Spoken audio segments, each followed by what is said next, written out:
Good afternoon, everyone.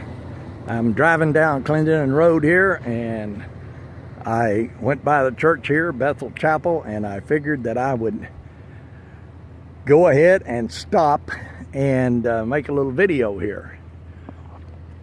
This is the new Bethel Chapel that was built several years ago by Eddie Kendall and his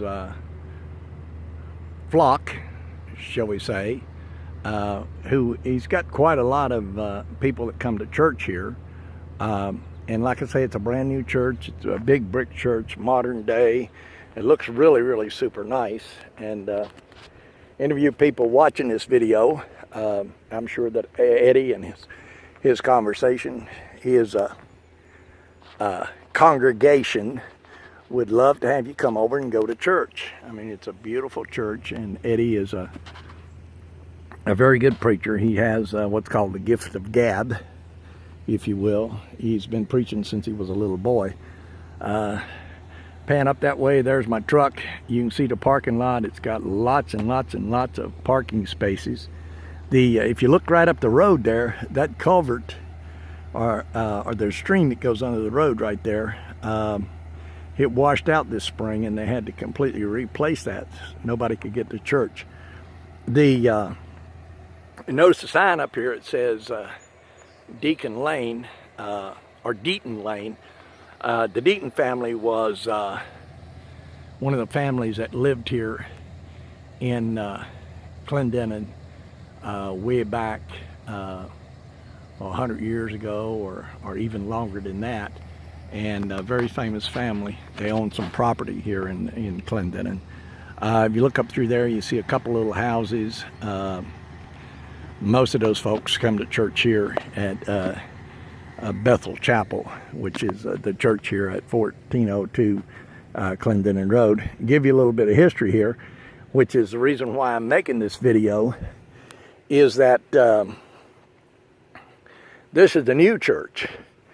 And the old church, actually you can see right down there. I'm walking up toward it right now. You see the roses are planted here along the edge, and they got handicap spaces where people can come in. There's a lot of older people come to church here, and I'm sure they need all these handicap spaces, because a lot of the people coming here are like in their 80s and 90s. Been coming to church here in Clendennin for a long, long period of time. And the old church you can see there in the distance, and that church has been there for well over 100 years. Church was built by the McClarty people maybe a couple hundred years ago. I'm sure it's been added on to.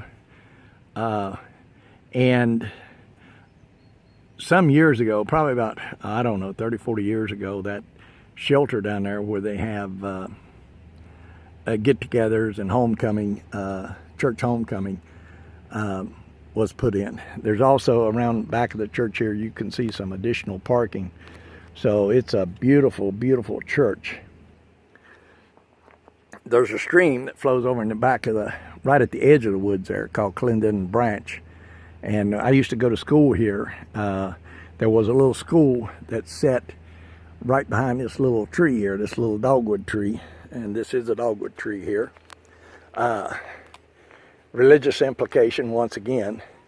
This is a dogwood, and supposedly dogwood was a tree that the cross was made out of. This dogwood tree here, however, looks very healthy. A lot of dogwood trees fall prey to disease, and the saying about that is the dogwood tree was cursed because Christ was crucified on a dogwood.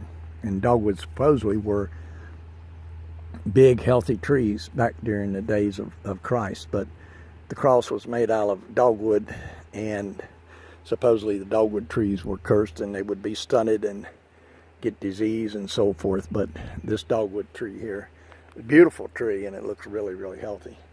Here they have some roses. These are what's called, I forget exactly the name of these, but they bloom all year round. They're beautiful, beautiful rose bushes. One in front here kind of is the worst for wear. But schoolhouse has been torn down for many, many years, and it used to sit right here. And this was like, I remember going to school here. I'm 72, and I remember going to school here when I was a young boy. My sister and I went to school here. And I went to school here probably up until, the 5th or 6th grade. So up until I was about 12 or so, I went to school here.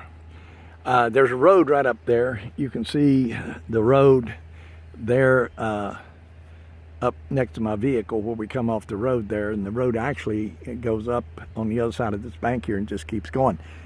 That's a new road. The old road used to come right up this hollow here, and it used to go across the railroad tracks and then go down along the side of the hill toward the Salinese. And that used to be the road in and out of Clendennin. This road here used to not exist. Now the road comes across Clendennin Mountain up there and goes over into a little community called Selco Heights. But that road used to not exist. Like I say, the road used to go down this hollow, go across the railroad, and then come back across the railroad and go along the ridge above the railroad down toward the Salinese plant. Once again, down there is the old church, and there's a church bell down there. You can see that. There is the playground equipment for the children, and there's a picnic area down there where they have get-togethers, which this church often does, and I'm sure church members can use that also for like family reunions and things of that nature. Beautiful, beautiful location, beautiful, beautiful church. This is a holly tree here. Beautiful holly tree. It's a male. It does not have any berries on it that I see.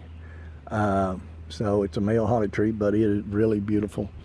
Down there we have what looks like some laurel bushes, and they are beautiful also. So here's an entrance to the church downstairs. I believe they have a kitchen and they have some recreation areas and so forth. But the McClartys used to live here, and like I say, they built the church. Before the McClartys, the Clendennins lived over in this area, and they're the ones where got the name Clendennin Hollow, got from the Clendennin family. Clendennin family, I reckon, sold out to the McClartys family, and the Clendennins moved on down into West Virginia. As a matter of fact, down in West Virginia, they have a couple towns, or I know they have one down there at least. It's called Clendennin. So that's where the Clendennin family moved to. There might be still in Giles County a few of the Clendennin people around, but there's not that many around here in Giles County that I know of. As a matter of fact, the name is not very popular, or there's not that many Clendennins around in Giles County. Once again, a beautiful, beautiful, beautiful church. And I'm sure all the members of Bethel Chapel and Eddie Kendall, the pastor, would welcome all of you to come over and visit this beautiful church and come and listen to him preach and listen to the services over here. Once again, beautiful location, beautiful church. I'm walking back to my vehicle now. I'm out today just having life experiences and enjoying myself and doing a little R&R. Passed by the church here, and I kind of figured that with all the history here there is to be told, that I would stop and make this little video. I'm getting old, I'm 72, and I probably told a lot of you a few things that you don't know. So hopefully you enjoyed this video, and will subscribe to my YouTube channel and listen to some of the other things I have to say. So once again, thank you folks, and hope everyone has a wonderful and blessed day.